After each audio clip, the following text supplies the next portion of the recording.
وصفتنا لنهار اليوم كيكة الحليب المحموس أو كيكة التوفي.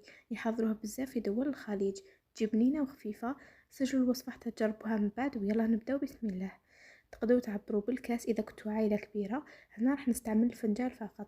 المقادير بالكاس راح نخليهم لكم مكتوبين تحت لا فيديو. هنا عندي حبة تاع البيض، نص فنجان تاع سكر، نص فنجان تاع الزيت، ونص فنجان تاع الحليب. نزيد عليهم غرف صغيرة تاع لافاني، وتخلطوا كامل المقادير مليح. تقدروا تستعملوا غير الفوي فقط بلا عليكم باتر. ومن بعد نزيد عليهم فنجان ونص تاع الحليب محمص، هنايا حليب مجفف محمص. تخلطوا مليح فنجان تاع الفارينة ومغرف صغيرة تاع خميرة، وتحركوا كامل المقادير جيدا. بالنسبة للفارينة تقدروا تستعملوا من كاس حتى الكاس وربع على حسب النوعيات تاعها، اذا كانت تشرب السوائل ولا ما تشربش. راح تشوفوا القوام تاعها اللي تحصلوا عليه.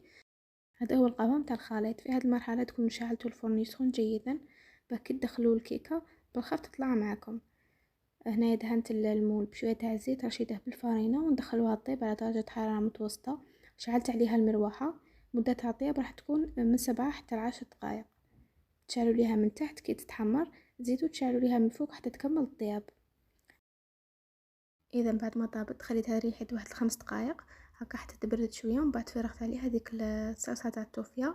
خدمتها غير في الدار بالكريمة السائلة. اذا بغيتوا هذا الكيكه تجيكم مشمخه من الداخل مباشره كي تخرجوها من الفور، زيدوا عليها هذه لاصوص وخلوها تبرد. لاصوص طبعا تكون بارده. جربوا هذا الكيك بزاف بنين ومنعش، عجبني حتى الزوج عجبه بزاف. مختلف على الكيك العادي اللي موالف نحضره، يجي بنين. بارطاجوا هذا الفيديو حتى كامل بناتي يسيوها، ونتلاقاو في فيديو جديد. سلام.